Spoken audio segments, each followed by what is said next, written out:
In May of 1981, two hikers attempting to raise money for charity vanished along the Appalachian Trail. 2 weeks later, a horrifying discovery was made. Small-town investigators did their best to track down the person responsible, but just when the story seemed to be over, it almost happened all over again. This is Monsters.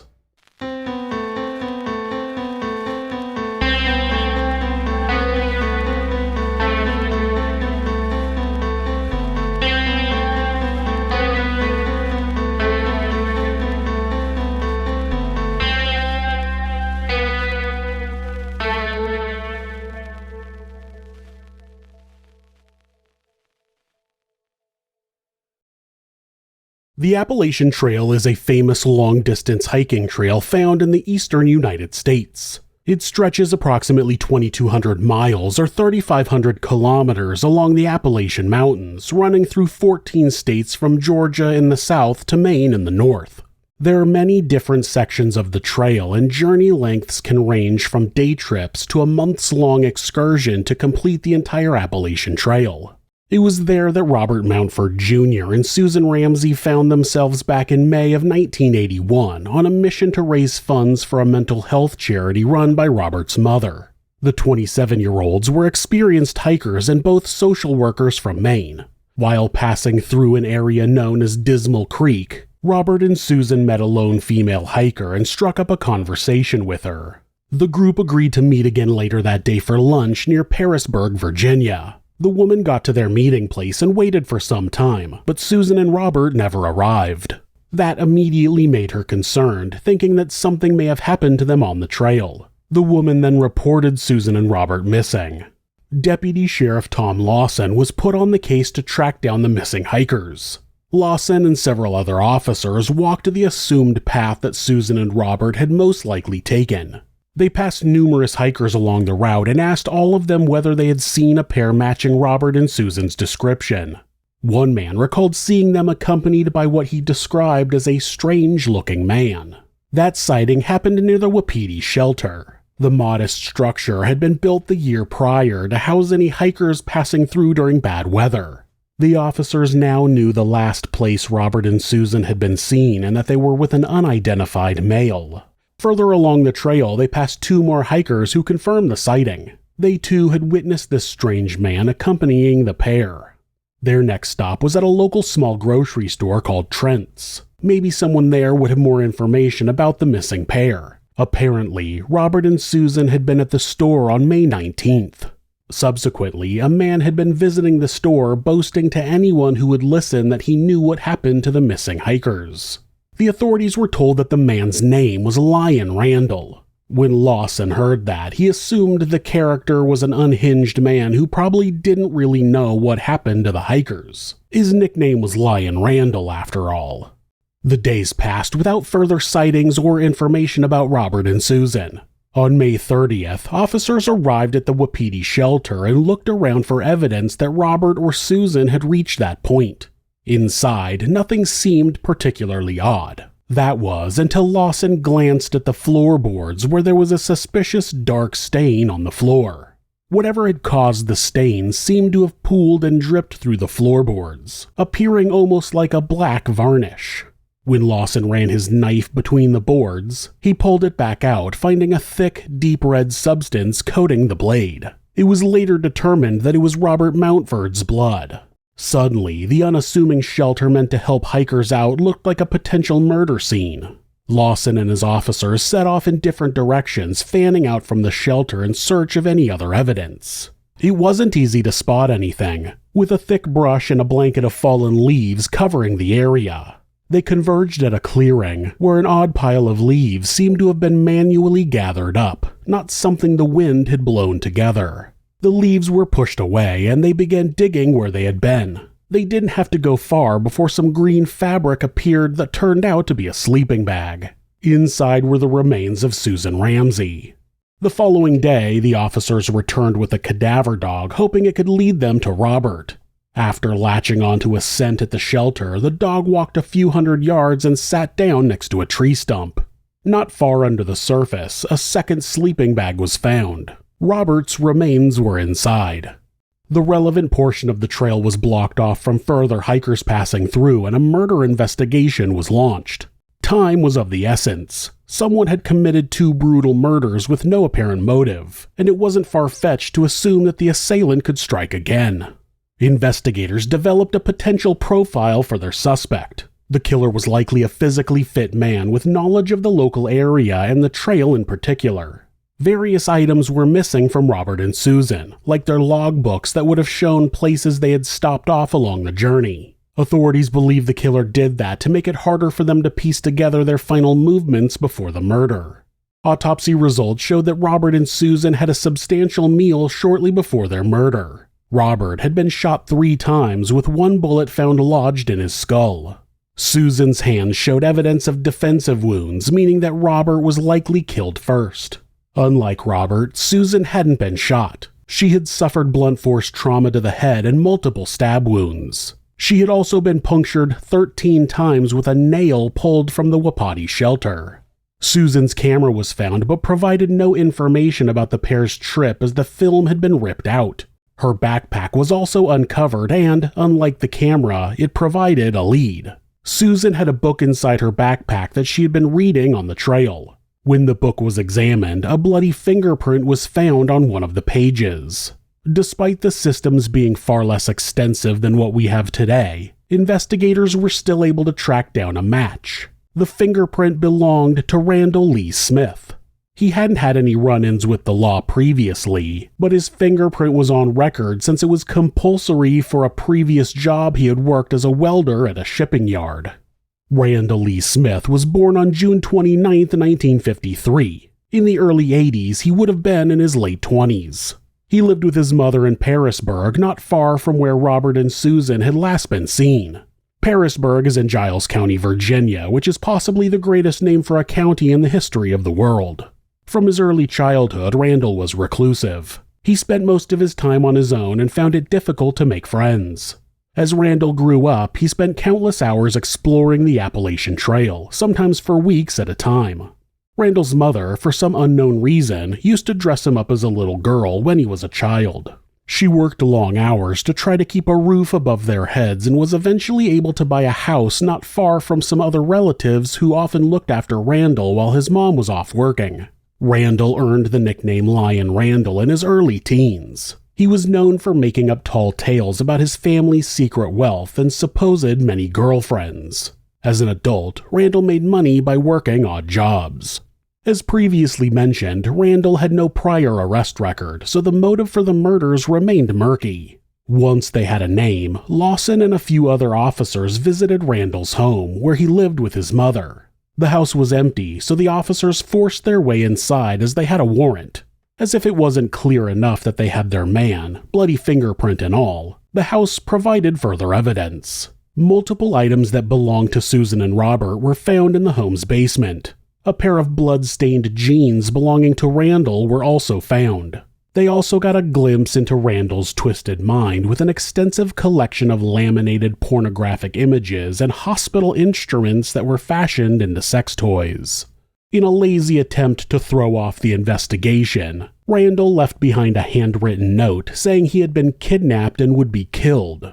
Unsurprisingly, the investigators didn't take the note seriously. So where was Randall? As the days passed with no sign of him, authorities worried that he had taken his own life or died out in the wilderness. Lawson took a much-deserved family vacation in late June of 1981. In a somewhat miraculous turn of events, not long after Lawson arrived in South Carolina, his office got a call looking for him from another sheriff's department, believing they had found Randall Smith. That call was coming from Myrtle Beach, in the same state where Lawson was vacationing. Lawson looked at the scruffy, insect-bite-covered man and knew it was indeed Randall Smith. But there was a catch. He claimed to have amnesia and no memory of who he was or how he ended up in Myrtle Beach.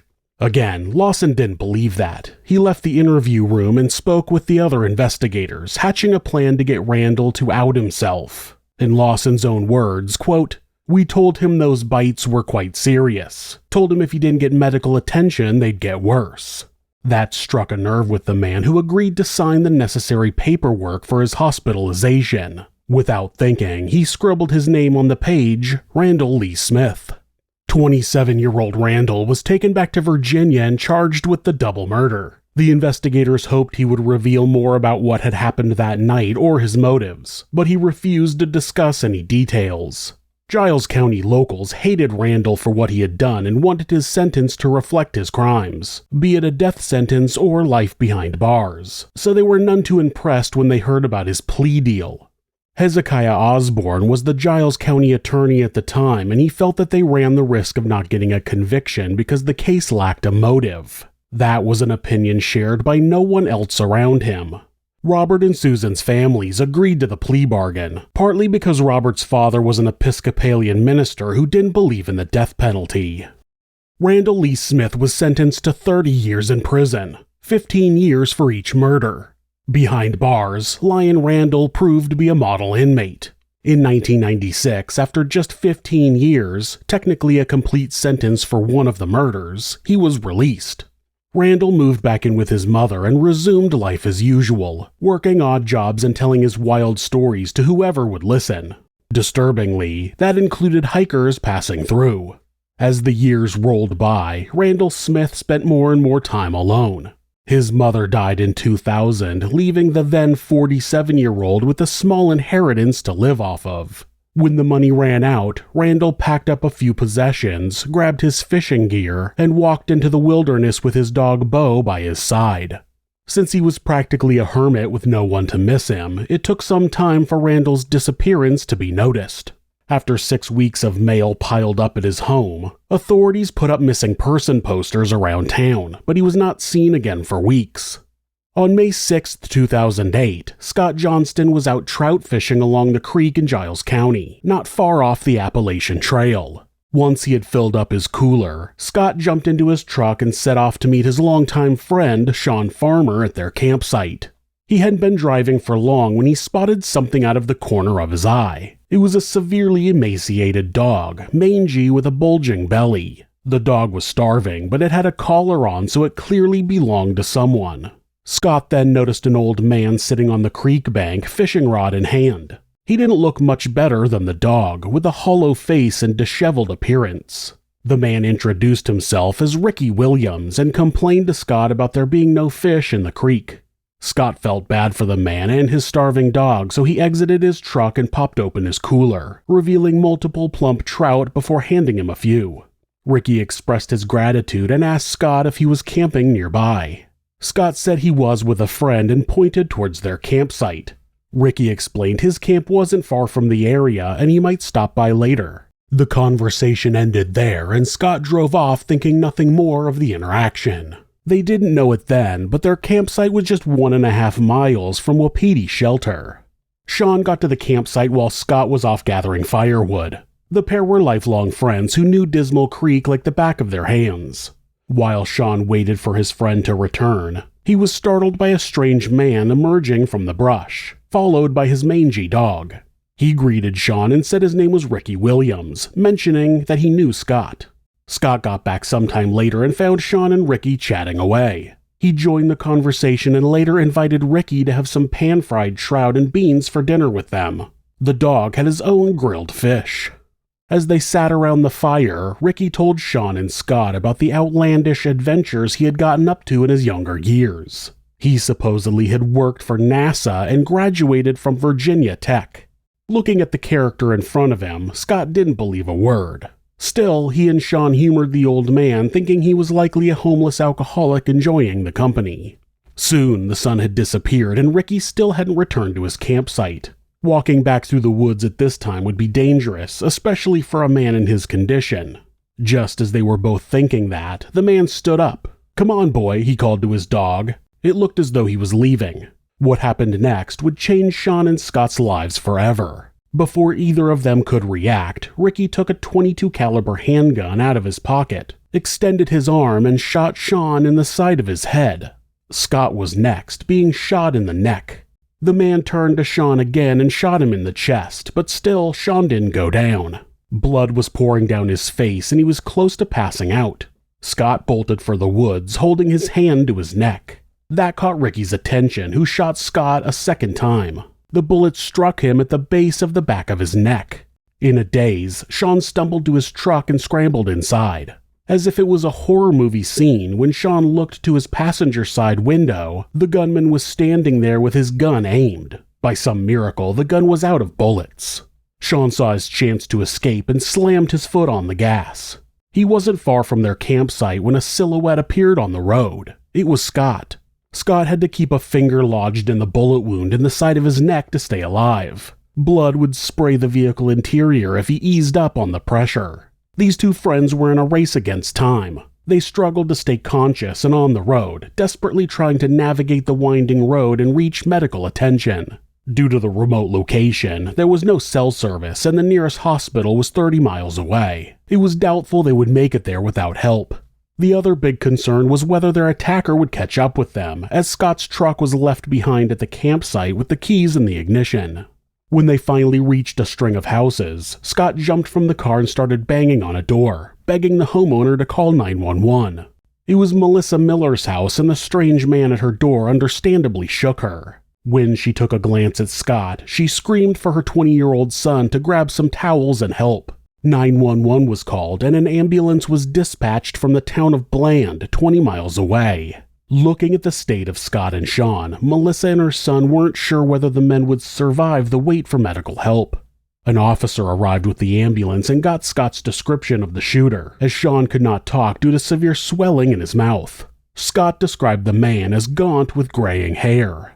The men were rushed to the Hollybrook Community Center, where helicopters could land in an open field and take them for emergency care. It was touch and go, but Scott and Sean both fully recovered. Had the bullets been a fraction in any other direction, they would have not made it out of Dismal Creek alive. Following the attack, authorities were on the lookout for Scott's vehicle, believing the man responsible was likely behind the wheel. A state trooper was driving down Sugar Run Road when he spotted a gray truck.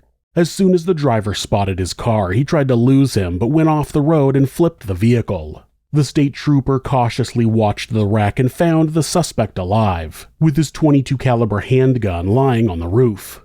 The two men made eye contact, and the officer recalled seeing the coldest eyes he had ever seen looking back at him. He was looking at Randall Lee Smith. On the evening of May 10th, 2 days after the attack, a jail officer went to Randall's cell to drop off his dinner. Randall didn't take his meal from the officer through the door. He called out to him but got no answer. Randall was found unconscious on the floor. Despite attempts to revive him, Lyin Randall was pronounced dead at 54 years old. He was buried alongside his mother at Fairview Cemetery. We still do not know what possessed Randall Smith to commit his crimes. Some have theorized that Susan had been his target for the double murder, and Robert just stood in the way. Unfortunately, investigators could never confirm whether she had been sexually assaulted due to the condition of her remains. As for the attack on Sean and Scott 27 years after the murders, it was as if something inside Randall had just snapped. Sean firmly believes Randall has more unknown victims, and Scott believes his death was karma for what he had done. Despite Randall and their terrifying ordeal, Sean and Scott still fish together at the river in Dismal Creek. They haven't let the actions of a monster keep them from enjoying their lives or their favorite parts of the Appalachian Mountains. If you're the victim of domestic abuse, please reach out to someone for help. Please talk to your local shelter or call the National Domestic Abuse Hotline at 1-800-799-SAFE. That's 1-800-799-7233. Or you can go to thehotline.org to chat with someone online. This website is set up so that, at any time, hitting the escape key twice will take you to a Google search page. That way, if your abuser is nearby, you won't get caught seeking help. If you're having feelings of harming yourself or someone else, or even just need someone to talk to, please contact your local mental health facility. Call 911 or call the National Suicide Prevention Hotline by simply dialing 988 in the United States. They're available 24 hours a day, 7 days a week, and will talk to you about any mental health issue you may be facing. If you are a member of the LGBTQ+ community and suffering from discrimination, depression, or are in need of any support, please contact the LGBT National Hotline at 1-888-843-4564 or go to lgbthotline.org. Thanks so much for letting me tell you this story. If you enjoyed it, subscribe on whatever platform you're on, hit like, rate us, or leave us a comment. You can check out our other show, Somewhere Sinister, on YouTube or anywhere you listen to podcasts. If you'd like to support the show, check out our merchandise at thisismonsters.com. The link is in the description. Thanks again, and be safe.